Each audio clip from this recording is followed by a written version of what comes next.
Hello everyone, welcome back to the channel. So today we are going to take a very simple program, so that is matrix addition. So in the last few videos we have learned how do we write matrix using the Fortran programming language. So today what we are going to do here is we are going to make a matrix and then we are going to add it. So before doing it on Fortran, let us just quickly go through the concept. So the concept is of matrix addition. Two different videos will not be made for this because इसका concept काफ़ी छोटा सा है and इस time like we are in MSc, तो we all know कि how the matrix is added. So I'll just give you some example. तो अगर आपके पास एक मैट्रिक्स है, मान लो 1 2 3 4 5 6 7 8 9, दिस इज योर मैट्रिक्स. अगर आपको इस मैट्रिक्स को किसी भी मैट्रिक्स में ऐड करना है, if you have to add, तो इसमें दिक्कत क्या होती है, अगर ये आपकी 3x3 मैट्रिक्स है तो इसने भी 3x3 ही होना है. अगर आपकी मैट्रिक्स ऐसी है और आप बोलोगे कि आपको इसमें ऐसी मैट्रिक्स में ऐड करना है 5 6, तो ये दोनों ऐड नहीं हो पाएंगी. तो if order is same, if order of matrix is same, if order of matrix is same, only then the matrix, और दो है इसलिए matrices, could be added. Okay, तभी ही मैट्रिक्स ऐड हो सकती है. तो इसका मतलब ये है कि आपको सबसे पहले मतलब मैट्रिक्स ऐड करने से भी पहले आपको पता होना चाहिए कि इसका डायमेंशन क्या है, right? That is the first thing you must know. Also अगर ये 3x3 तो इधर एक एग्जाम्पल ले लेते हैं, 0 1 4 3 2 5 1 1 1, ऐसे कोई दो मैट्रिक्स है तो ये दोनों बहुत इजीली ऐड हो सकती है बिकॉज ये भी 3x3 है, ये भी 3x3 है.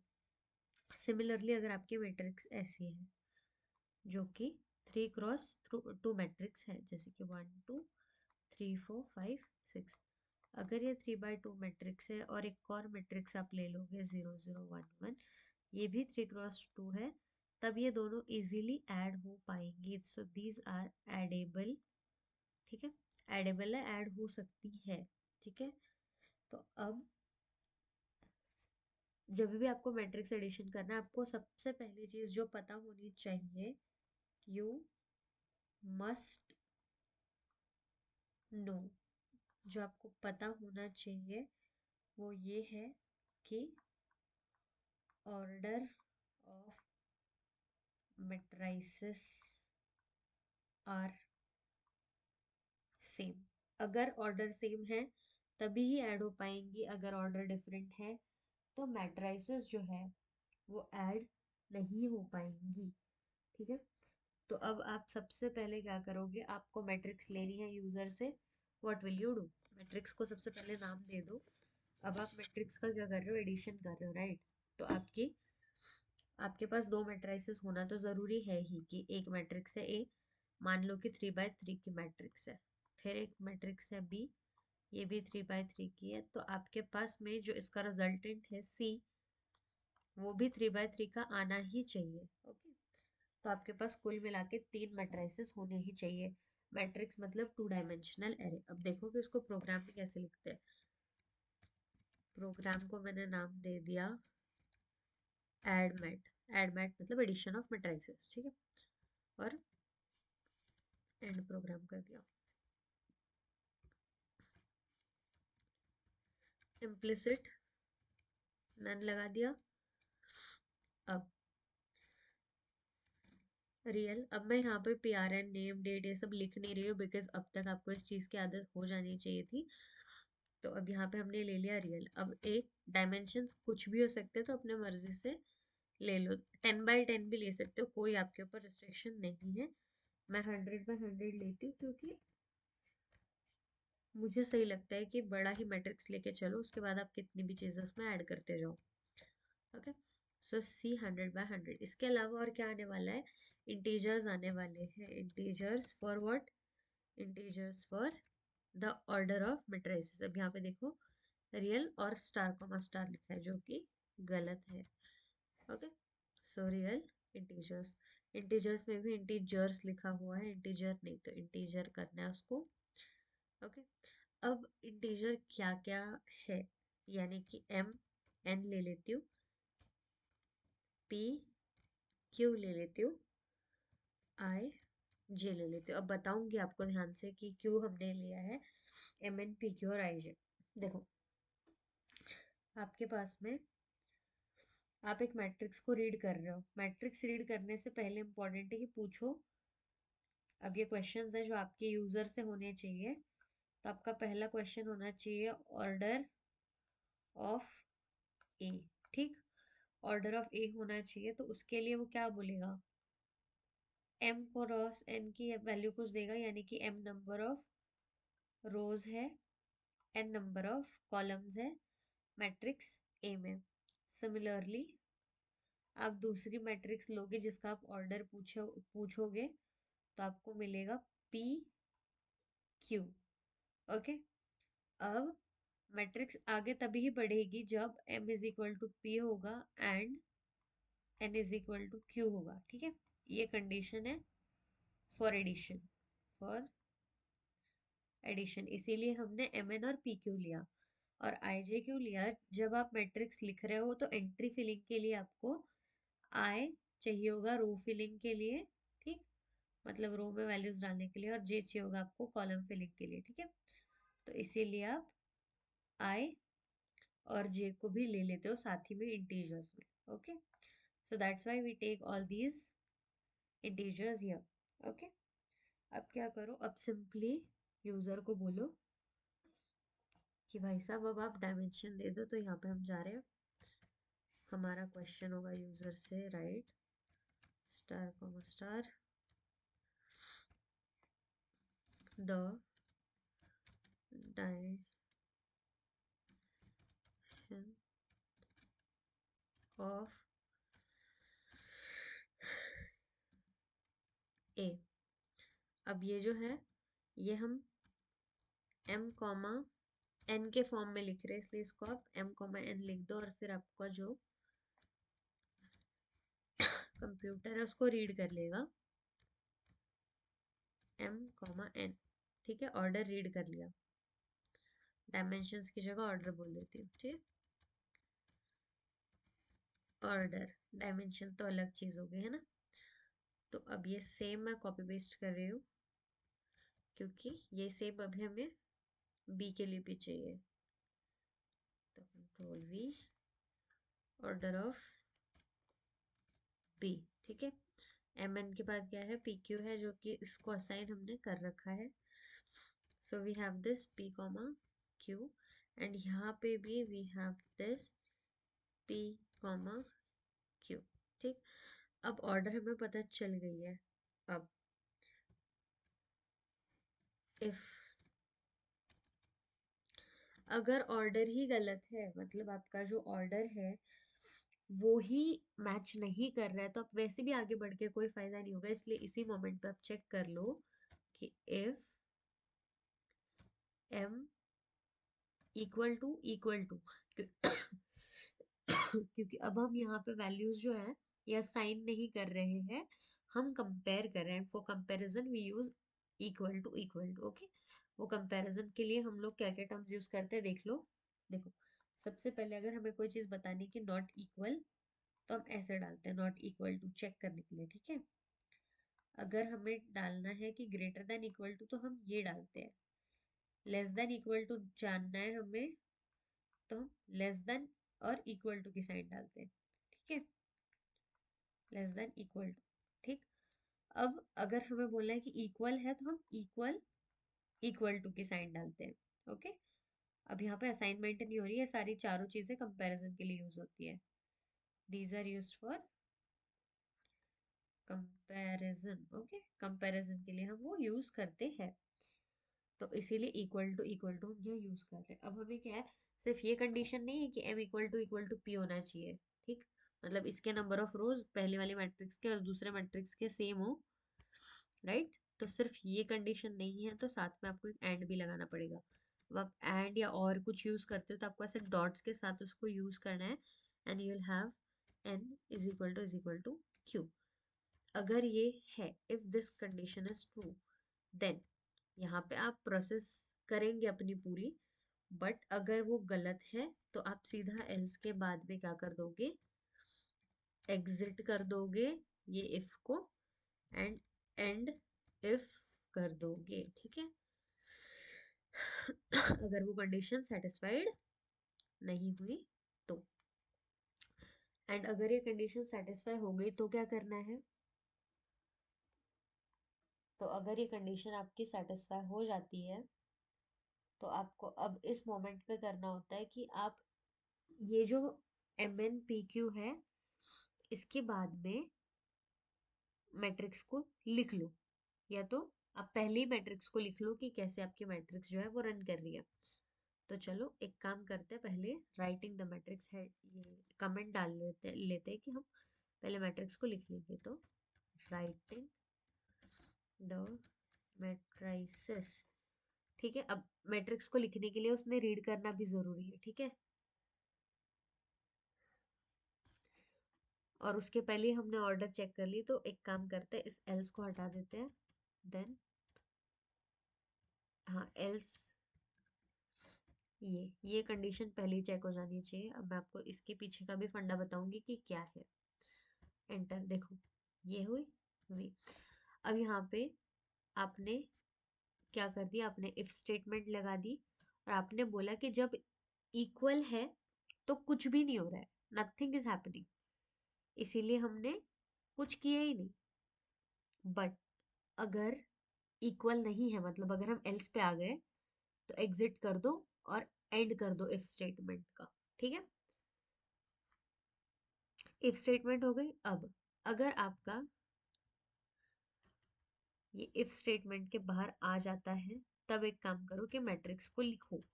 अब मैट्रिक्स को लिखना है तो सबसे पहले आपको यूजर को बोलना पड़ेगा कि राइट स्टार कॉमा स्टार, आपको यूजर को पहले बताना पड़ेगा कि राइट द मैट्रिक्स, राइट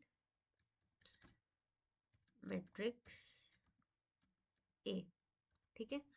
अब ये कैसे करेगा, रीड करेगा। कैसे रीड करेगा, मैट्रिक्स को हम कैसे करते हैं, पहले एक्सप्लिसिट लूप लगाते हैं, उसके अंदर जो है वो एक नेस्टेड इम्प्लिसिट लूप रहता है। तो अब वो जो अंदर वाला लूप है उसको हम पहले लिखते हैं, बाहर वाले को आई, अंदर वाले को जे, ठीक है। और अंदर जो है वो जे की वैल्यूज चेंज हो रही है, 1 से लेके कहाँ तक जा रही है, जे इज इक्वल टू 1 से लेके जा रही है, जे क्या है, नंबर ऑफ कॉलम्स। तो पहले वाले में मतलब ए मैट्रिक्स में नंबर ऑफ कॉलम्स कितने हैं, एन है, इसीलिए कहाँ तक जा रही है, एन तक जा रही है। और आई की वैल्यूज जो है वो डू लूप के हिसाब से वेरी कर रही है, इसीलिए do i is equal to 1 से कहाँ तक जा रही है, एम तक, क्योंकि एम नंबर ऑफ रोज है, ठीक है। सिमिलरली एंड डू, ये हमने पहले डिस्कस किया हुआ है। सो अगर आपको फिर भी लगता है कि कोई डाउट हो तो please ask in the comment section. अब ये देखो, ये हो गया हमारा राइटिंग ऑफ ए। अब एक काम करेंगे, राइटिंग नहीं, रीडिंग हुआ अभी तक, ठीक है। अभी ऐसे ही सेम करके इसको राइट भी कर लेंगे।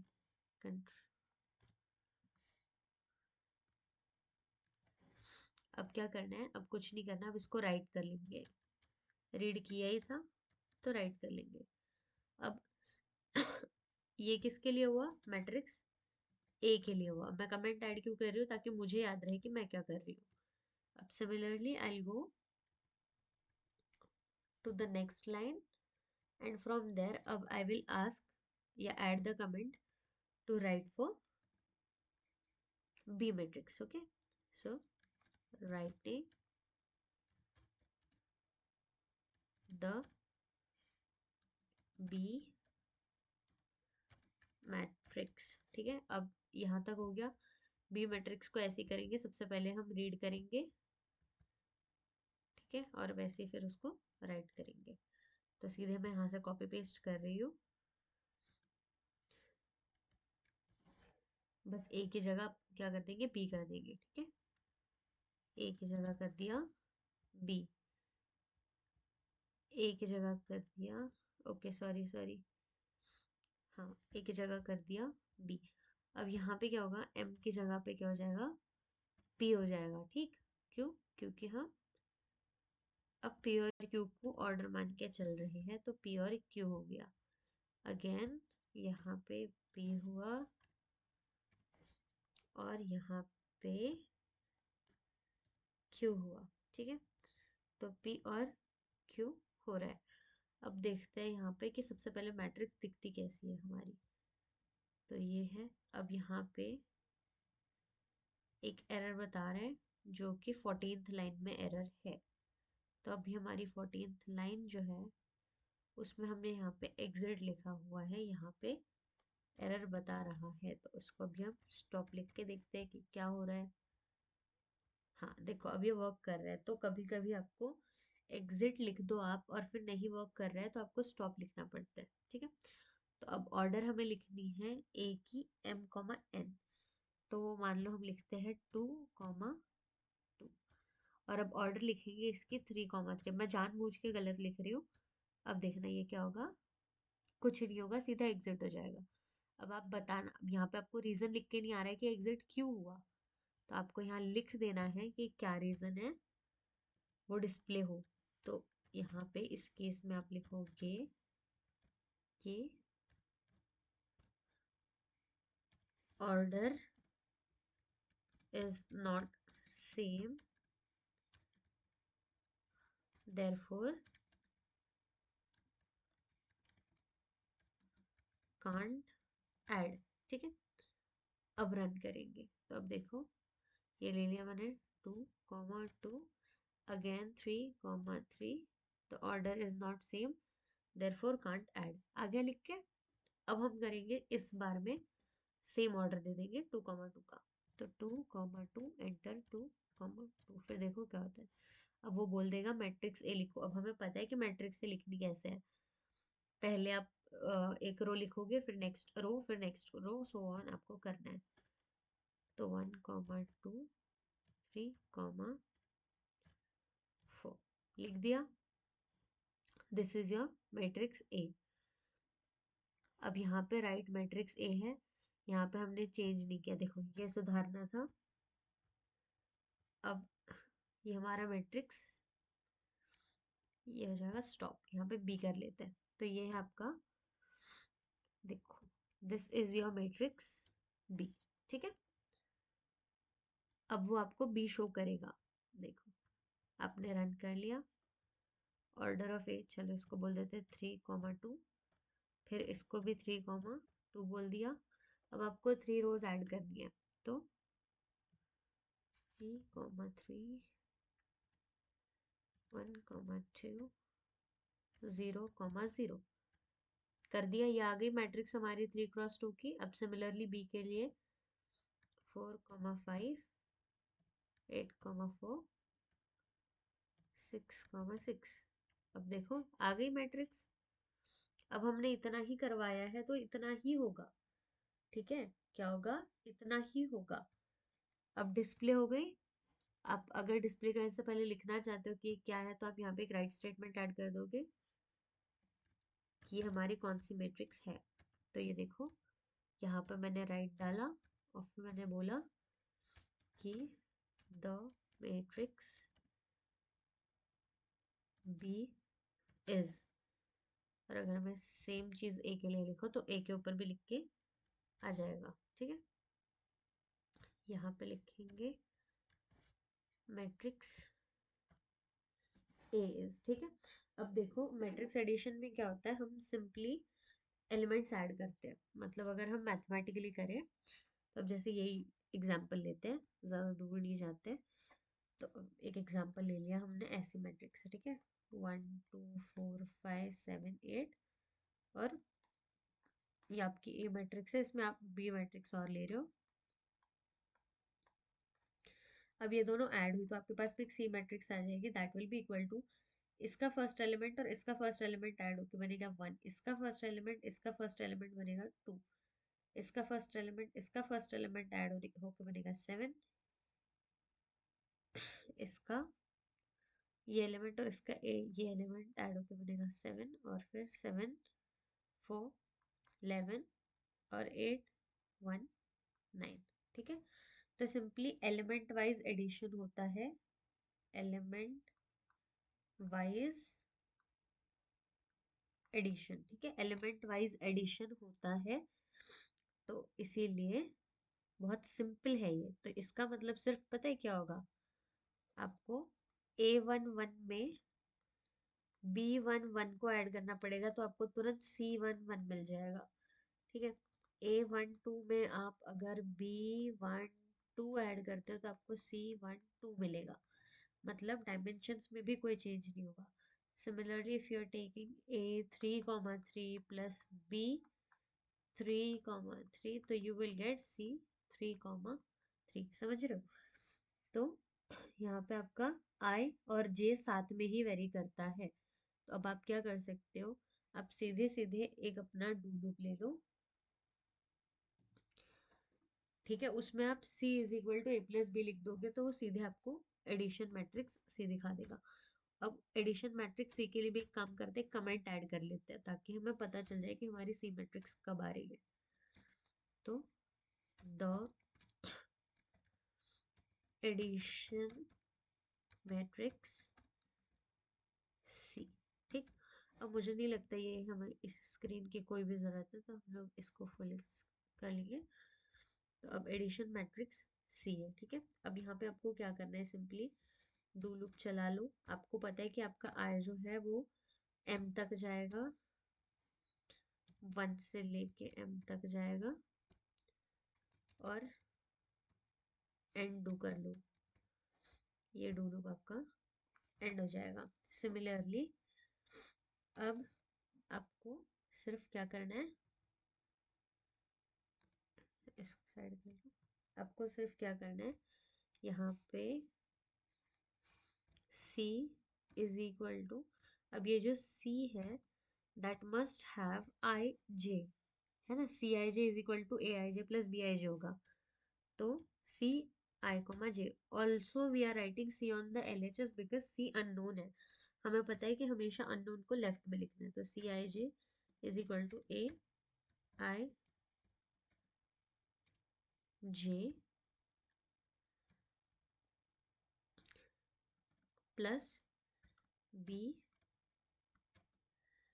आई J, A I J plus B I J. अब हमने क्या किया, हमने जे को कब कहीं डिफाइन ही नहीं किया, तो हम सिंपली क्या कर सकते हैं, तो एक और डू लूप लगा सकते हैं, और वो डू लूप होगा ऐसे, जे इज इक्वल टू 1 से लेके n तक जाएगा।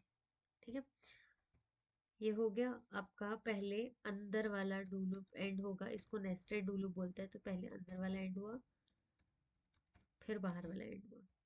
ठीक है, ये अपना अपना एडिशन हो रहा है, इसमें कोई दिक्कत कहीं से नहीं आ रही। अब आपको राइट करने के लिए आपको क्या करना है, जैसे आप ये लिखते हो इसको एज इट इज ले लो,